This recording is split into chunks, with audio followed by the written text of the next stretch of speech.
नमस्कार दोस्तों, स्वागत है आपका यूट्यूब चैनल एबी टेक में। आज है 2 मई 2022 और जान लेते हैं आज की महत्वपूर्ण खबरें। सबसे पहली अपडेट देखिए, यहाँ पर नई भर्ती को लेकर के लिखा है कि लेखपालों की 4000 पदों पर जल्द शुरू होगी भर्ती। अब नीचे देखिए लिखा है कि राजस्व परिषद ने लेखपाल के खाली पदों पर भर्ती के लिए प्रस्ताव मांगा है। मंडलायुक्तों से चयनवर्ष 2020 व 2021-22 में रिक्तियों संबंधी जानकारी निर्धारित प्रारूप पर 3 मई तक परिषद मुख्यालय पर उपलब्ध कराने को कहा गया है। करीब 4000 पद रिक्त बताए जा रहे हैं, इनमें से 417 पद केवल प्रयागराज में है। ठीक है, तो आगे लिखा है कि राजस्व परिषद की आयुक्त एवं सचिव मनीष त्रिघाटिया ने मंडलायुक्तों को पद भेजे पत्र में कहा है जिसकी चयन वर्ष 2017-18 और 19-20 तक के रिक्त पदों पर भर्ती के लिए प्रस्ताव अधीनस्थ सेवा चयन आयोग को भेजा जा चुका है। लेखपाल सेवा नियमावली 2006 के मुताबिक यह पद मंडलीय संवर्ग का माना गया है, इसलिए मंडल स्तर पर लेखपाल के रिक्त पदों का ब्यौरा तैयार कराया जाएगा। ठीक है, तो आप लोग जानते होंगे कि इस समय यूपी से लेखपाल पदों की भर्ती का विज्ञापन जारी हुआ था।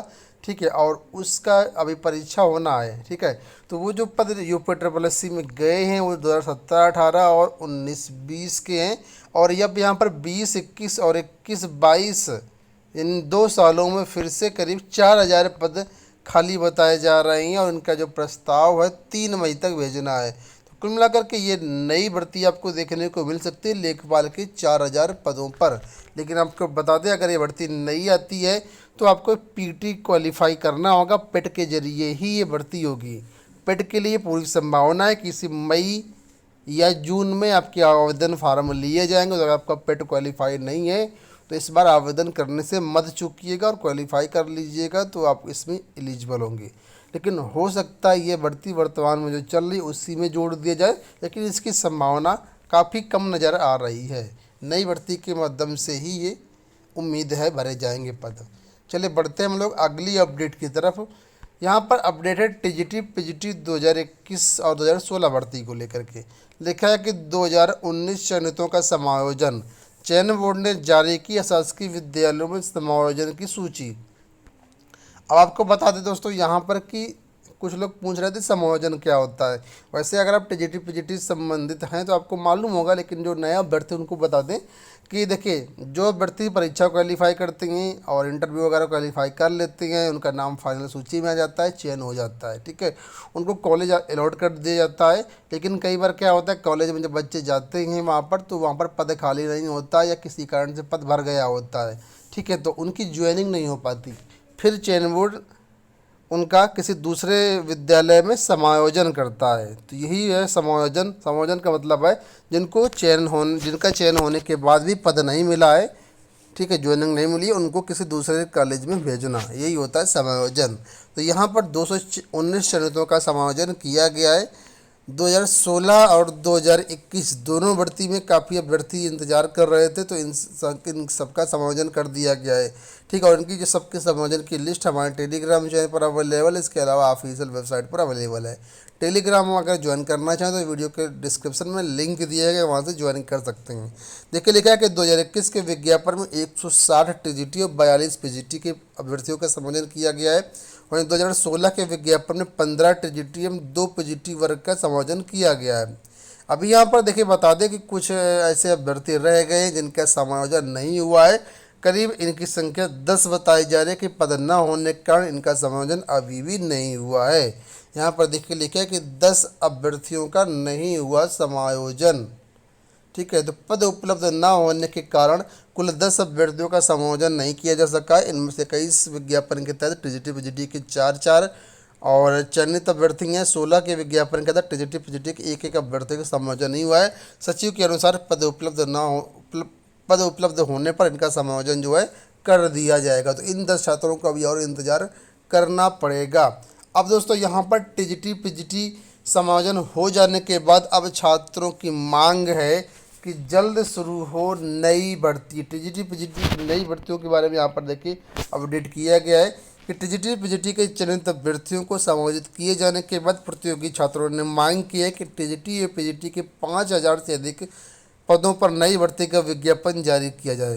प्रतियोगी छात्र मोर्चा के अध्यक्ष विक्की खान का कहना है कि चयन बोर्ड को काफ़ी पहले ही 5,000 से अधिक रिक्त पदों का अधियाचन मिल चुका है। चयन बोर्ड के अनुसार अपना पोर्टल 10 से 15 दिनों के लिए खोल देता है तो रिक्त पदों की संख्या बढ़ जाएगी। ऐसे में अभ्यर्थियों के लिए चयन के अवसर भी बढ़ेंगे। नई भर्ती पर वार्ता करने के लिए चयन बोर्ड के अध्यक्ष से मिलने का समय मांगा गया था। मई के तीसरे हफ्ते में उनसे मिलने का समय दिया गया है। तो नई भर्ती की वार्ता के संबंध में मई के तीसरे हफ्ते में अध्यक्ष साहब से बात होगी, क्योंकि समय वही मिला है उनको। और अब छात्र जो है वो नई भर्ती की मांग यहाँ पर करने लगे हैं, क्योंकि जो भी पेंडिंग काम थे वो लगभग पूरी हो गए हैं। अब सिर्फ नई भर्ती यहाँ पर आना है। हालांकि देखा जाए तो अभी बायोलॉजी 2011 का रिजल्ट डिक्लेयर नहीं किया गया। प्रधानाचार्य भर्ती मामला कोर्ट में फिर से फंसा हुआ है। और इसके साथ ही ये 10-15 जो अभ्यर्थी बचे हैं, 10 अभ्यर्थी, इनका संयोजन भी होना है। इसके बाद सीधे सीधे नई भर्ती आएगी। बात करेंगे आश्रम पद्धति प्रवक्ता भर्ती के बारे में। तो लिखा है मुख्य परीक्षा में 83% अभ्यर्थी शामिल। राजकीय आश्रम पद्धति इंटर कॉलेजों में प्रवक्ता के 124 पदों पर भर्ती के लिए रविवार को आयोजित मुख्य परीक्षा में 83% अभ्यर्थियों ने अपनी उपस्थिति दर्ज करवाई। परीक्षा लखनऊ के 4 केंद्रों में आयोजित की गई थी। तो कल इसकी परीक्षा हुई है।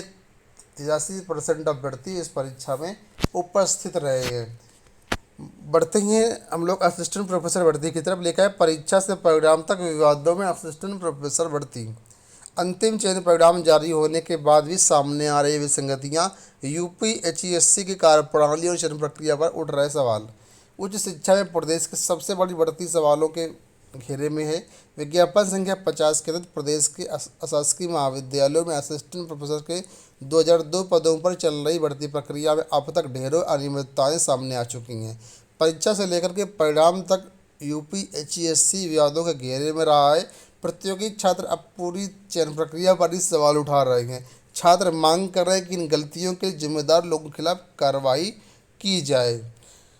और साथ में छात्रों का कहना है कि ये यूपीपीएससी की जो भी यूपीपीएससी को सौंपी जाए जिम्मेदारी। प्रतियोगी छात्रों की मांग की एक सहायता प्राप्त अशासकीय महाविद्यालयों में असिस्टेंट प्रोफेसर भर्ती की जिम्मेदारी उच्चतर शिक्षा सेवा आयोग से वापस लेकर के लोक सेवा आयोग को सौंपी जाए।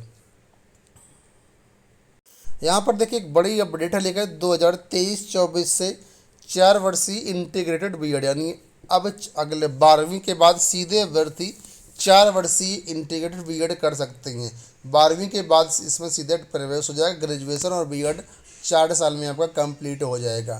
फिलहाल ये इसी सत्र से शुरू होना था, लेकिन इसमें देरी हुई है और अब ये जो कोर्स है अगले सत्र से शुरू होगा।